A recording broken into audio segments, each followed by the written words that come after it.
So it's the end of the world. We've established that. Let's move forward from here.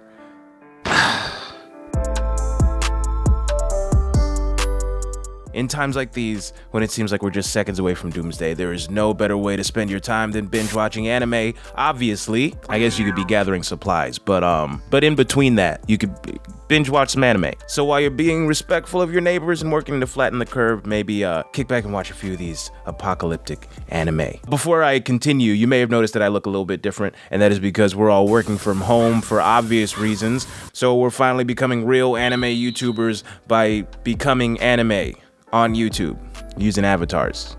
You get it. I promise I'll be back in person as soon as possible, although knowing me, you know that's not gonna be very soon. But in the meantime, stay safe and stay home, everybody, because I don't want y'all to die. We need those numbers still. Anyway, okay. Remember simpler times when we all assumed it would just end with like an alien civilization invading Earth, like Independence Day style? If you want to revisit those days, I got 2 recommendations for you. The first being a classic Parasite. Migi and his human host Shinichi have to save the world by fighting off wave after wave of parasites bent on eating all humans. Shinichi is actually a total sweetheart and would fit in right alongside some of the gentle protagonists we've seen coming out of anime lately. You know, the Dekus and Tanjiros of the world, my 2 personal favorites. Plus, I gotta give this show some love because it gave us the original Demogorgon, as seen here, pictured. Plus, it also, I guess, won a bunch of Oscars. So there's that. If you prefer non-parasitic aliens who are also going to destroy Earth, allow me to recommend Assassination Classroom. Yes, it starts slow and you will probably never learn all of the students' names, but Kuro-sensei is fun to watch, and there's something about a bunch of failing high schoolers becoming elite assassins that I just vibe with. I think it's cool. The students have 1 school year to assassinate their own teacher, John Wick style. But the twist is, the teacher is the one training them to be assassins. So like, how do you do that? Who knows? How do you kill him? If he's teaching you how to kill him, would he not mislead you? Okay, you get it. Kuro-sensei is the main event, so if you can't get down with a tentacle monster, which I'm sure many of you cannot, pick another show from this list because there are plenty. Dr. Stone was one of last season's darlings, but maybe you're like me and got caught up watching Demon Slayer and My Hero Academia, so you haven't watched it yet. But I just binged the whole season over the course of an hour, and I can tell you now is the time. Dr. Stone is unique among post-apocalyptic tales in that it takes place in the future, but humanity has been reduced to Stone Age technology. Humanity has also been reduced to Stone Age stone. Everybody is made of stone.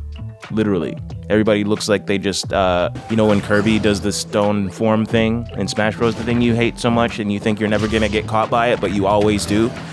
That thing. The show follows Senku, a man who wakes up from his stony state through sheer force of will and makes it his mission to reinvent a lot of lost technology, including soda, because dude's got priorities. Senku is a very shonen looking while not being another cookie cutter shonen protagonist. Senku's got Gon's hair, and Tsukasa looks like Orochimaru if he hadn't skipped leg day, but there's plenty of unique and interesting designs in the show, from Flintstone style inventions to clothes made of animal pelts and knotted rope. You know, Stone Age stuff. Then there's the inventions themselves. The show goes into a lot of detail about the science behind Senku's creations, and you know what? Now is probably a good time to learn how to make antibiotics from scratch. Actually, it's not, because we're dealing with a virus, so it's not gonna work. But if a bacterial or fungal thing happens to coincide with what we're dealing with, then yeah, learn how to make antibiotics. Or just soap. Soap is a good invention to learn right now. Just make soap. Yeah, Dr. Stone is about the apocalypse, and it could teach you the skills to survive the apocalypse. What more do you need? For a full list of his inventions, check out this video, linked in the location. In the bottom.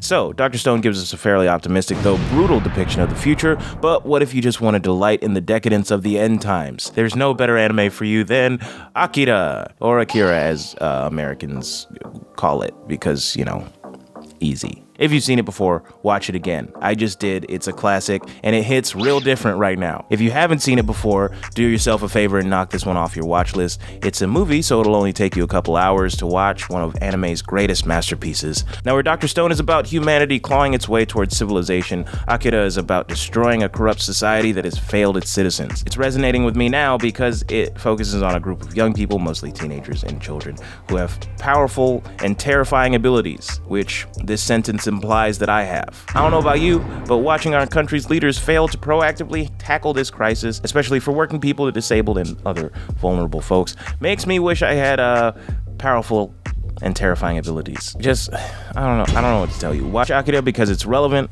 Watch Akira because its animation is gorgeous and disturbing and groundbreaking and hand-drawn. And also it's the same people that did Batman, the animated series.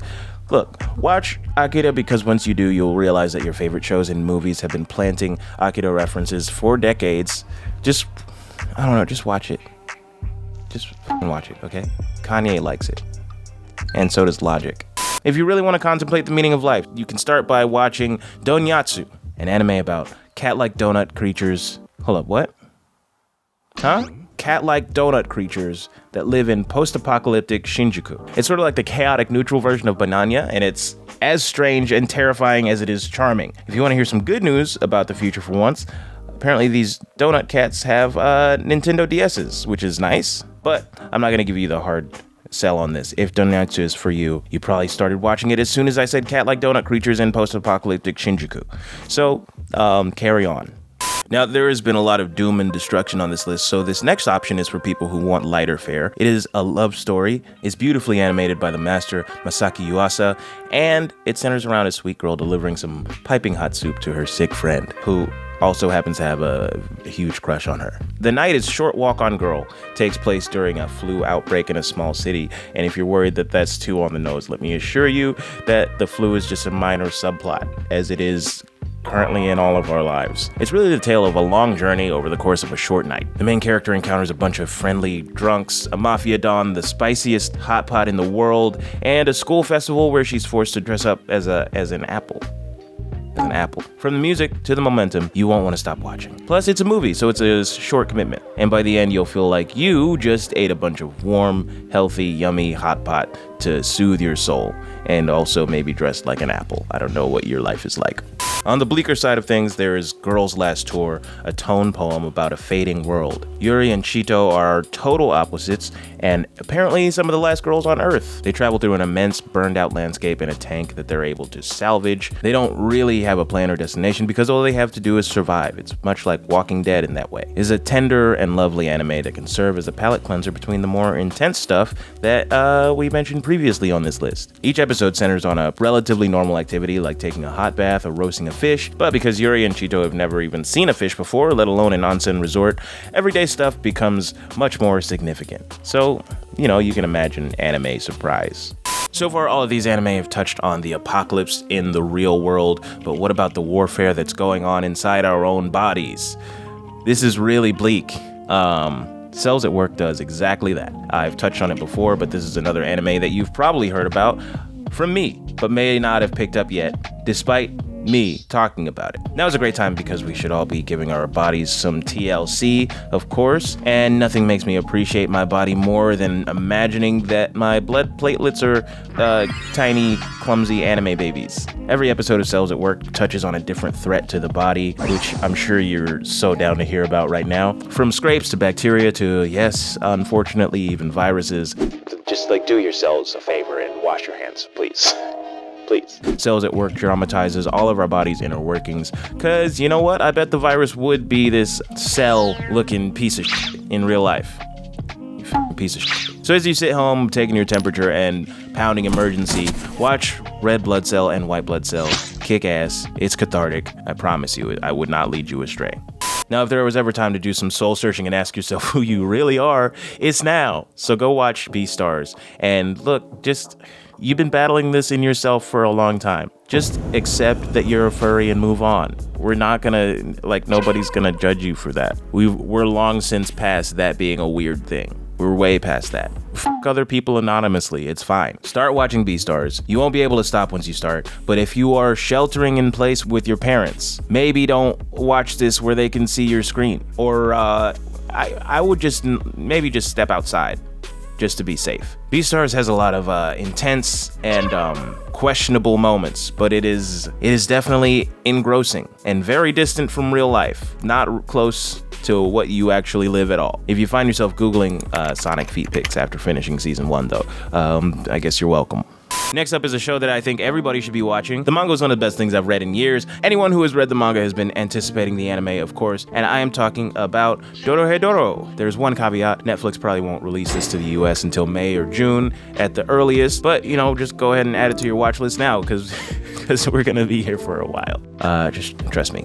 It's very good. Dorohedoro takes place in a dark, gritty future where the world is divided into two realms. The human realm, which is basically a miserable cesspool where people do their best to eke out a life, and the sorcerer realm, where those privileged enough to be able to use magic go to escape the human world. So, you know, there's an obvious winner there. Dorohedoro has strong post-apocalyptic vibes, but really it tells the story of a slow apocalypse, the decay of both human and sorcerer society until both sides are forced to reckon with what's going on. Hey, what's going on? Cayman is the main character. He woke up one day with a lizard head and spends the rest of the show trying to figure out how the fuck that happened. So that's cool.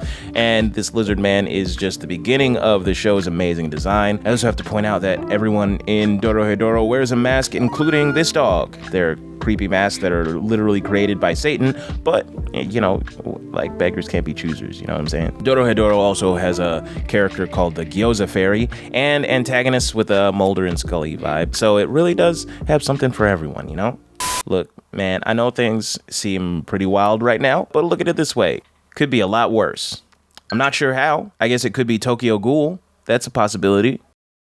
Could be Tokyo Ghoul. Speaking of which, in the world of Tokyo Ghoul, humans live alongside monsters that need to eat human flesh to survive. Problem is, the ghouls look exactly like humans, and a lot of them can blend into society perfectly. So, you know, kind of like a silent carrier of a mysterious virus that might be evolving. Okay, anyway, the show follows a meek, mild-mannered bookworm named Ken Kaneki, and after narrowly surviving a ghoul attack, Kaneki finds himself half ghoul after an improvised organ transplant. Now, sure, he's alive, but now the only food he can stomach is human flesh, so there's that. Kind of feels like he's just whole ghoul. But maybe that's just me. And so, Kaneki has to learn to balance his life as a human and a ghoul, all while trying to stay out of trouble, for a little while, at least. And that is the best part about Tokyo Ghoul. Kaneki learns that the infected are still people like you and me. Yeah, look, some ghouls are ravenous, bloodthirsty monsters, but a lot of them are just trying to get by. So, yeah, there's even a little cafe devoted to helping ghouls satisfy their cravings without hurting anybody, so the show sends a nice little message too. Like Kaneki, you start to suddenly root for the monsters of this world, because whether human or ghoul, everyone is capable of cruelty, and everyone is capable of kindness. And that is a thing that you probably know by now, living in America. Okay, subtle political message. Tekken Concrete is a classic that I haven't heard a lot of people talk about recently. Created by the brilliant mangaka Taiyo Matsumoto, Tekken Concrete was released as Black and White in English. It follows a bunch of orphans as they rally a gang of rough and tumble kids through futuristic, post-apocalyptic Tokyo. It perfectly captures the charm and chaos of little kids without any adults around, like Charlie Brown, or it's anime Charlie Brown, let's say that. And if any of you have younger siblings or kids at home right now, you can probably guess how quickly things get out of hand, I'm sure. I'm Yudoya, and I hope this watch list was a bright spot in your day. Stay safe, be healthy, don't touch anybody, be good to your neighbors, and get in the robot. Goodbye.